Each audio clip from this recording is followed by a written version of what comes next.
Welcome back to Sangamon Auditorium, the 2016 Senate debate between Congresswoman Tammy Duckworth and Senator Mark Kirk, co-sponsored by News Channel 20, the State Journal Register, and WMAY Radio. We continue with questions from our panelists. Jordan Abadea will start this segment. Congresswoman Duckworth, you'll respond first. Jordan? Congresswoman, Republican leadership in the Senate has been frank in their refusal to hold hearings on the Supreme Court nominee until after President Obama leaves office. What type of jurist would you advocate for, and how would you convince Senate leadership to hold hearings on a nominee? Well, I think that any jurist that gets nominated should have a brilliant legal mind, a broad legal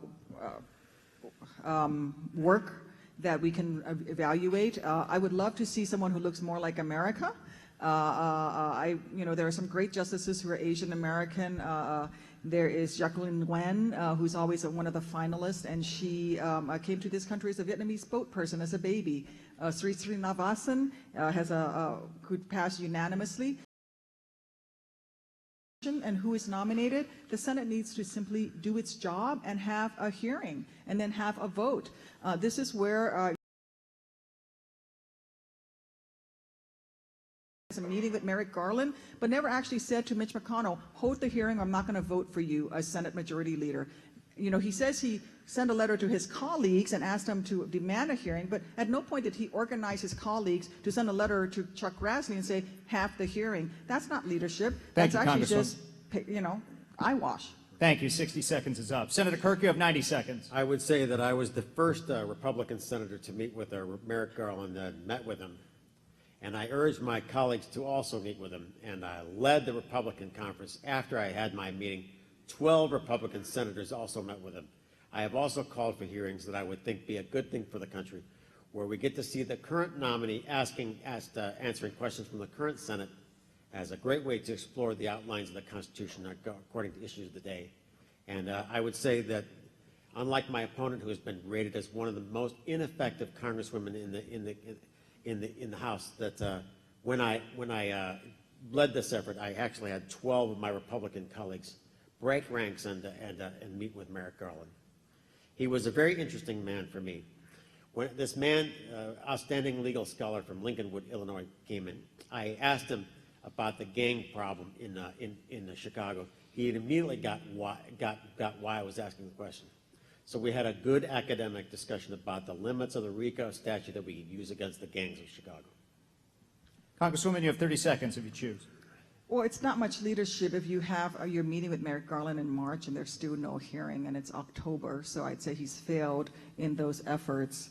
But bottom line, the Senate needs to do its job, and frankly, my opponent, even on a radio interview after he took the pictures and told his colleagues to go ahead and meet and take the pictures, in a radio interview later said that he knew that the hearings would never happen, and so it didn't cost anything to actually take those pictures.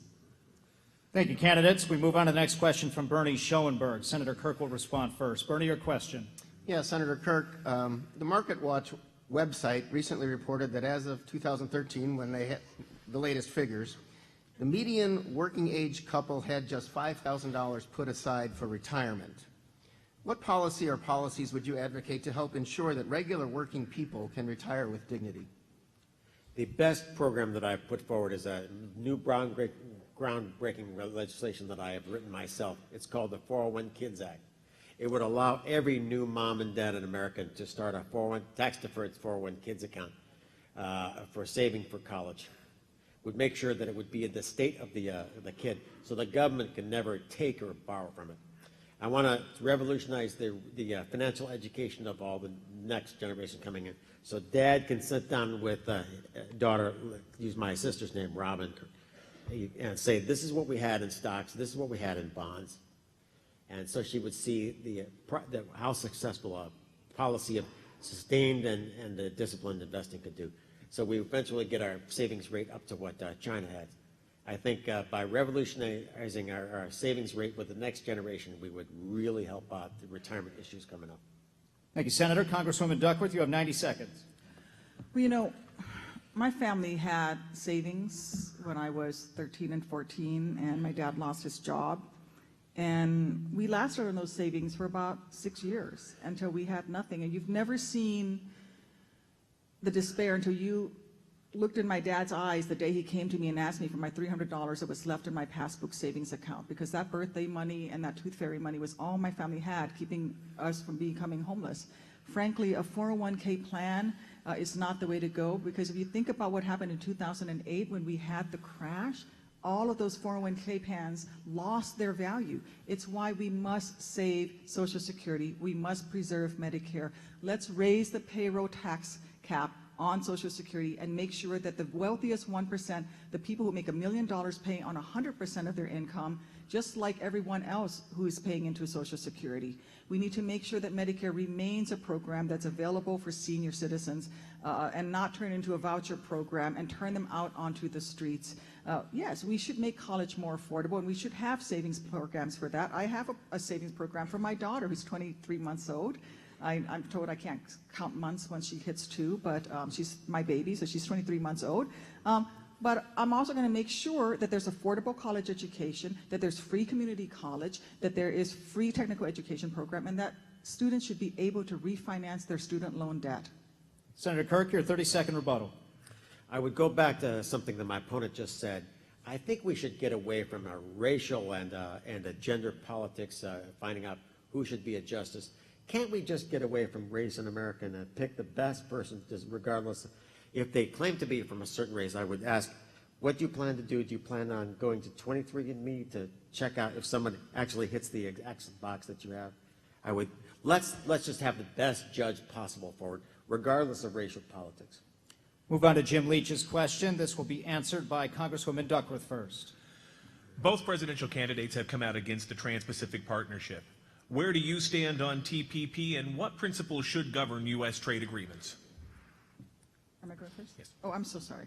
I oppose TPP for several reasons. I think it's really good for our agricultural policy, and I hope that we can fix TPP. But right now I can't vote for it for several reasons. One, it allows our trading partners to unfairly treat American businesses. The wording in TPP is that you should not engage in currency manipulation, as opposed to you shall not, and there should be penalties behind it. Go down to Granite City, go down to that steel mill that's shut down, talk to those 50-year-old steel workers who are getting flooded out of their jobs because the Chinese are dumping cheap Chinese steel and manipulating the currency and pushing American manufacturers out of business. We should defend American manufacturers. My opponent is an ardent free trader. I think we should put America first and American businesses first. Let's make it a fair trade program, not a free trade program, allowing foreign nations to exploit their environment, exploit their workers, exploit their currency in order to gain an unfair advantage. If you make it a fair trade program, I'll take a good hard look at it and I'll probably vote for it. But as long as it puts America at a disadvantage and American workers at a disadvantage, I can't vote for it. Thank you, Congresswoman. Senator Kirk, you have 90 seconds. I would say that if my opponent says she supports Illinois manufacturers, but she ignores the Illinois Manufacturers Association that says that TPA and TPP are responsible for sponsoring over 500,000 families in Illinois with the work. We want to make sure we are always exporting out of Caterpillar in Peoria, exporting out of John Deere out of the Quad Cities. And when you drive the highways and byways of Illinois and listen to the farmers of the state, they will tell you that 1/3 of all the corn stalks that are planted are for export markets. Illinois farmers know that 95% of all humans on this planet are not American citizens, and they want to feed those hungry mouths right out of the state. And I would say that the widespread unemployment that would be caused by disagreeing with the President Obama that is for TPP, and even your nominee Hillary Clinton was for TPP, we would lose a lot of jobs with the Duckworth plan. It would cut off foreign markets from our state. Thank you, Senator. Congresswoman, you have 30 seconds if you choose. Thank you. Well, in a time that my opponent has been in office for the last 16 years, Illinois has lost over 270,000 manufacturing jobs. Caterpillar just built a new production facility in Malaysia in anticipation of TPP, and that'll be about 1,500 jobs potentially that will leave Peoria, Illinois to go to Malaysia. My opponent calls himself an ardent free trader. He even went to China and told the Chinese not to invest in America because we were not a good bet. I say America is the best bet. I say Made in America is the gold standard. And if you send me to the United States Senate, I will fight every single day for American workers. Thank you, Congresswoman. We move on to the next question from Jordan Abadea. This will be answered by Senator Kirk first. Jordan, your question. Senator, the most recent Gallup poll measures Congress's approval rating at 20%, with It's around headlights and cockroaches. Yes, with 76% of people disapproving of the job Congress is doing. Each of you currently holds a seat in Congress, so what specifically will you do to improve the trust that people need to have in their lawmakers, and what will you do to improve working relationships in the Senate? What I would do is to serve as the glue between the House and Senate. That I would say that after my stroke, I sat for a lot of time thinking about my job and representing the state. If I could analogize to you, I would say the Senate is like one big national corral. To give you an analogy, that corral is filled with 50 different wagons, one named after each state. Each wagon is pulled by 2 horses. The Illinois wagon pulled by a horse named Kirk and a horse named Durbin. If the Kirk and Durbin horses are always nipping at each other, then the Illinois wagon is not going to go very far. I insisted that I have a good relationship with Dick Durbin and built that relationship, so we have a good policy going forward that would be good for. I would say one of the things my opponent just talked about, another thing, I lost train of thought there. We'll move on. Congresswoman Duckworth, you have 90 seconds. I think the American people need to know that their representative in Washington understands the struggle in their daily lives and has perhaps lived the same kind of challenges that they've lived. It's why I think that members of Congress should lead by example. That's why I voted for no budget, no pay. If you can't do your job, you shouldn't get paid. It's why I returned my own pay during the sequestration. I think we should increase transparency in government. I've always supported that. But I think what the people need is to understand that the members of Congress understand their challenges. And when I travel the state and I talk to families and I talk about what it was like to be on food stamps and what it was like to have a high school English teacher buy me dinner because I wasn't going to eat when the food stamps ran out at the end of the month, they get it, that I know what it means to be hungry, that they know what it means to be struggling. And they just want to know that the people fighting for them understand that even though they're on their knees, they're not giving up, and that they're fighting every single day to put bread on the table, to send their kids to college, to pay the mortgage, and yes, to pay their taxes and to contribute to this great nation and this great state that is Illinois. But they can't trust in their representatives if they feel that we're disassociated from them. And I would just say this, that the people of Illinois can count on me to fight for them every single day, because I know what it's like. I've been there. I know what it's like to think, oh my God, how am I ever going to pay off that student loan debt? I've lived that life. Thank you, Congresswoman. 30 seconds, Senator Kirk, if you choose. I would pick up on that one train of thought that I just lost there. The reason why we lost so many jobs, I would say, was probably because we had a criminal like Rod Blagojevich, who my opponent served as governor.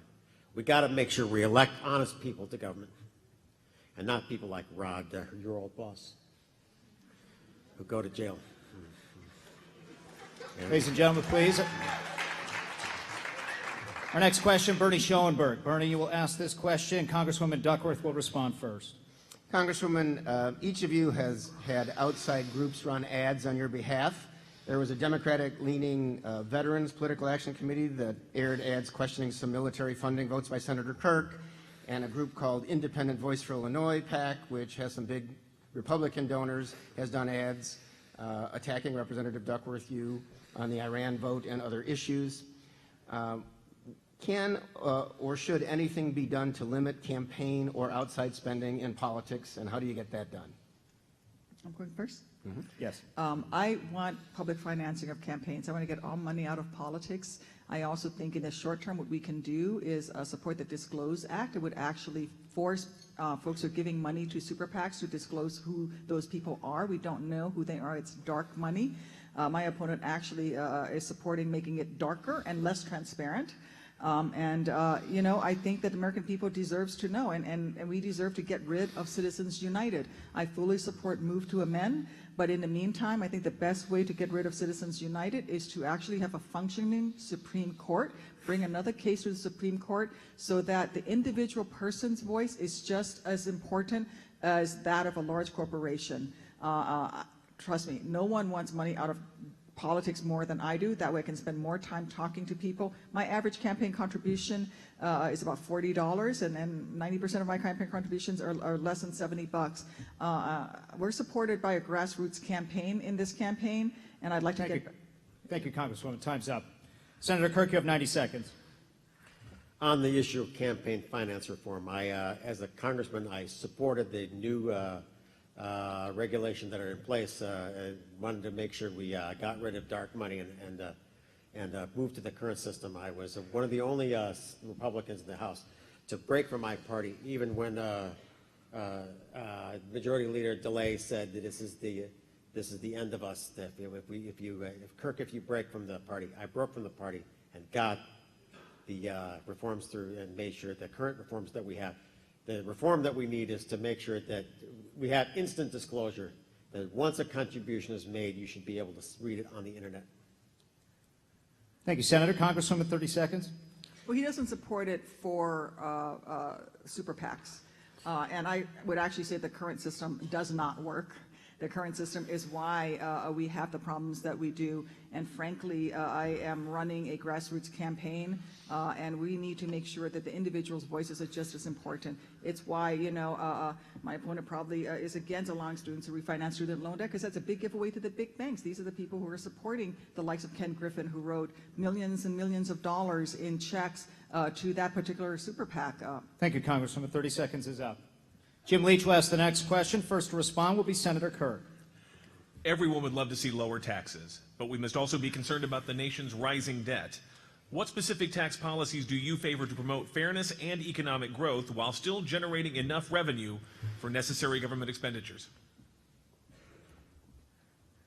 With regard to tax policy, I think we should have a flatter, fairer tax. We have about 72 special interest provisions that ought to be wiped out to make sure that people with the best lawyers don't pay the lowest taxes. I think a fatter, fairer tax would be a way to go.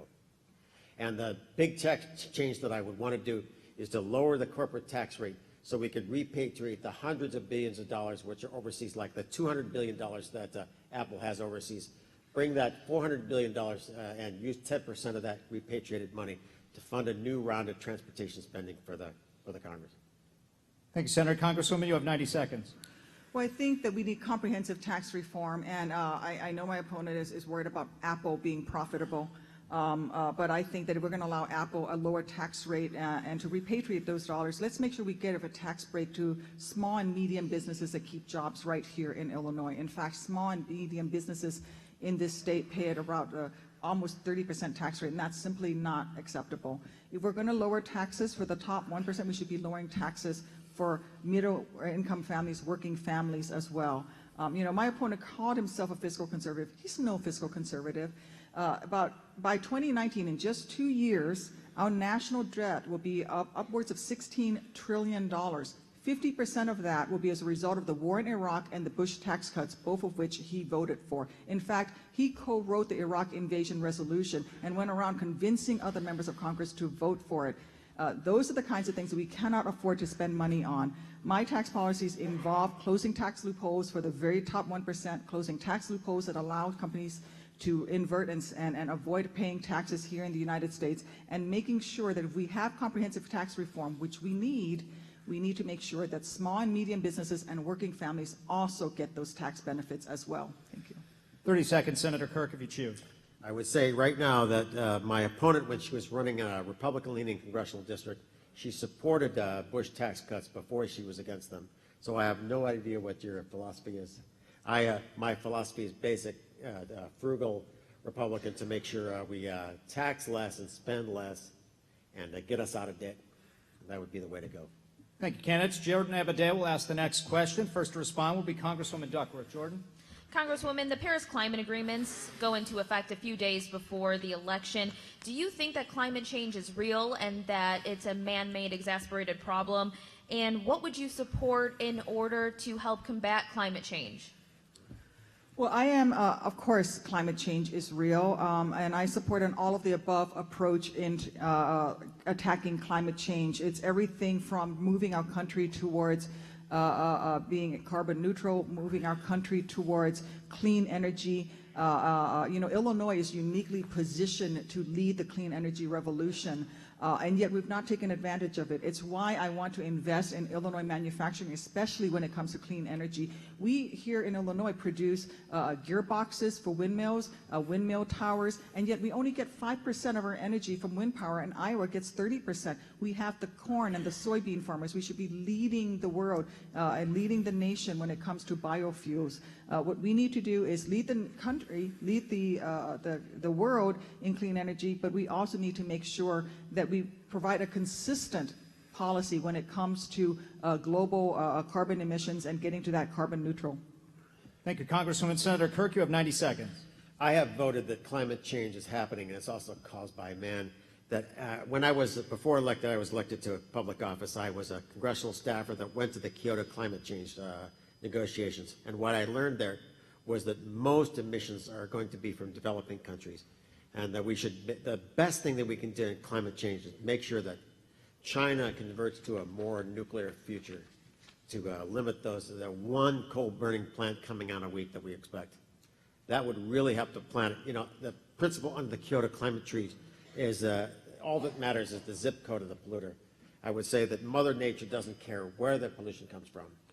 And if we need to work cooperatively with developing countries to make sure they emit less. That's the best way to go. And that's why I voted for the Clean Climate Fund over at the World Bank. Thank you, Senator. Congresswoman Duckworth, 30 seconds if you choose. Yes. Well, the problem is that my opponent has not been consistent. He voted, depending on whether or not he's up for election from the House to the Senate or re-election, he's either voted for the Clean Power Plan or against the Clean Power Plan. He's switched back and forth multiple times. It seems that whatever is convenient for him, that's what he votes for. And frankly, those who are investing in the technology and the research need consistency in their senator and in those votes. And in fact, one of the head-scratching moments from many things that my opponent has said was when he said that he didn't believe in global warming because Greenland is called Greenland, so it must be green at some point. Time is up, Congresswoman. Thank you. Bernie Schoenberg asks the next question. Senator Kirk will respond first. Bernie, your question. Senator, gun violence remains a problem across our state and nation. What additional federal laws, if any, are needed to reduce that gun violence? Additional laws we need are, I'm very proud of the F- record that I currently have from the NRA. That's unusual for a Republican. It shows just how independent I am. In my legislation I put forward with Kirsten Gillibrand, Democratic junior senator from New York, we criminalize gun trafficking to criminal organizations. I want to shut down the relationship between Westwood Sports and Hammond, Indiana, that CPD, Chicago Police Department, say is responsible for 515 crime guns in Illinois, in Chicago. And if we criminalize that relationship, when I was at the ATF, they briefed me that a couple of gun shops in Tunica, Mississippi, seem to have a close and continuing business relationship with the gangster disciples of Chicago. I want to make sure we can shut down that supply of weaponry. Congresswoman. Well, I just participated in the sit-in in the House of Representatives with the great John Lewis demanding a vote on gun violence legislation. And quite a few senators came over to support us. Unfortunately, my opponent did not. I think we need universal background checks and close the loophole for people who can buy. If you can't pass a background check in a gun store, you shouldn't be able to go on the internet or to a gun show to buy a gun without background checks. That's currently happening. I don't think that you should be able to buy armor-piercing bullets. Armor-piercing bullets are not needed to go hunting. They're used for one thing, to pierce body armor. I think that we can certainly get rid of the high-capacity magazines. Again, this is, I'm a marksman. I fired expert in the Army at least once or twice here and there.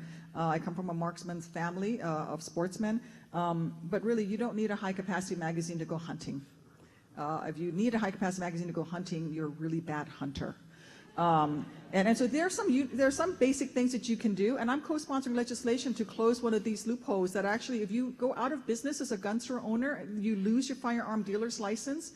Right now, you can convert your entire gun store inventory to personal use and sell it without background checks. We need to close that loophole. Thank you, Congresswoman. Senator, you have 30 seconds if you choose. I believe if you are too dangerous to fly on a civil aircraft in America, you're too dangerous to buy a firearm. That no-fly, no-buy provision was voted on the Senate. I was the only Republican to vote for no-fly, no-buy to make sure if we feel you are too dangerous to be in a civil aircraft, you are too dangerous to buy a firearm in America. And that kind of independence is what we need from our senator. Not, in the case of my opponent, she has voted 94% of the time with Nancy Pelosi, so she has a near perfect voting record with the people of California that Nancy sent Nancy to the Congress. Thank you, Senator. We move on now to closing statements. Congresswoman Duckworth, you go first. Well, I just want to thank everyone for participating in our democracy today. It's why I served in the military. It's why we have men and women serving overseas right now, defending that right. So thank you for doing this. I want to go to the United States Senate because I want to serve the people of Illinois. I know what it's like to work hard every single day and don't see that you're getting ahead. That's why I believe so strongly that we need a real investment in this state. We need infrastructure investment. We need investment in American manufacturing. We need to invest in our educational system, not just because it's good to support students, but because it's a piece of our national strength. You know, one of the reasons that I got into public service was because I feel like I owe for all of those folks who took care of me when I was a kid and I was hungry and I wasn't sure I was going to be able to go to college or graduate high school, but there was a high school there that I could graduate from that was free and was public. It was in my neighborhood. There was a state college that I could go to so that I was able to use Pell Grants and student loans and graduate, so that when the Army came calling and asked me to serve, I was ready. But if those things had not been there for me, I wouldn't be in front of you today running for the United States Senate.